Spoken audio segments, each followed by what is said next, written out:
नमस्कार, मैं अधिवक्ता गीता चौधरी। आज मैं यदि अपना हुक्र विदेश में बाटी गल से विदेश में रहल अवस्था में संबंध विच्छेद कसी कसी संबंध विच्छेद करला काका करक परत काका प्रक्रिया बा कना बात चाहिँ मैं बताए बाटू।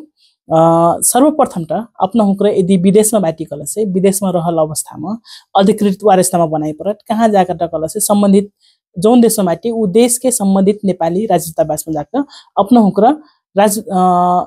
अधिकृत वारसनामा चाहिँ प्रमाणित गरिकह पठाइसक्बी के नाम अधिकृत वारसनामा पठाइसक जाट कल से 18 वर्ष उमेर कटल नेपाली नागरिक जेगिन फैन नहीं नेपाली नागरिक रहल 18 वर्ष उमेर कटल मनिनका जस्ता कि अपना नाटपाट हुई सकठ अपना घरक मने हुई सकठ अपना वकिल हुई सकठ यी मनिनहरु चाहिँ अपना हुक्र सम्बन्धित राजदूतावासमा जाकर नेपाली राजदूतावासमा जाकर अधिकृत वारसनामा प्रमाणित गरिक पठाइ परल।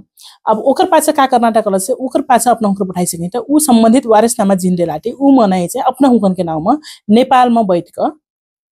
सक्कु मुद्दा के प्रक्रिया आगे बढ़ाइ सकठ। अब सर्वप्रथम त यदि अपना श्रीमान अथवा श्रीमती जिन अपना चाहिँ सम्बन्ध विच्छेद देखेटी उ मनिया तयार बा हाम्रो चाहिँ मैफेन सम्बन्ध विच्छेद देखेला तयार बाटू कल से उ तयार रहल अवस्थामा चाहिँ हाम्रो मिलापत्र कराइ सकथि। मिलापत्र चाहिँ 2 दिनमा ओरा जाइत अपना हुक्र दुनु पक्ष चाहिँ तयार बाटी कल से त उ तयार रहल अवस्थामा चाहिँ मिलापत्र कर सिकबी कल से हम 2 दिन में ओराइ सकबी। उसके बाद का कल से यदि मिलापत्र हुइना अवस्था नि हो कल से मिलापत्र नि हुइना अवस्थामा चाहिँ हाम्रो और नर्मल मुद्दा जस्ता चाहिँ मुद्दा के प्रक्रिया आगे बढ़ाइ सकथि। सर्वप्रथम का परल कल से ओकर लाग चाहिँ फिरात पत्र दर्ता कर परल फिरात पत्र दर्ता करके सकबी कल से अपना हुकन के विपक्षी जौन मनियक नाम चाहिँ अपना फिरात पत्र बाटे उ मनिया प्रत्युत्तर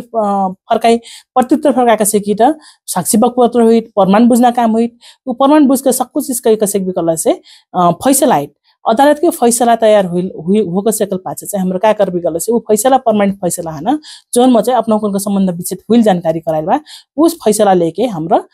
ओडा कार्यालयमा जाकर जहाँ चाहिँ ओडा कार्यालयमा का हो कल से ओडा कार्यालय जोन ओडा कार्यालयमा अपना हुकरा विवाह दर्ता बनिलाटे उ ओडा कार्यालयमा चाहिँ उ फैसला के जानकारी करबी कल से अपना हुकन के विवाह दर्ता चाहिँ खारेज हुई। आजुक लाग अटरही जानकारी बा और फेन कोनो जानकारी चाहिए कल से अपना हुकरा कमेंट करबी त मैं ओकर बारे में फेर और वीडियो लेके आइने।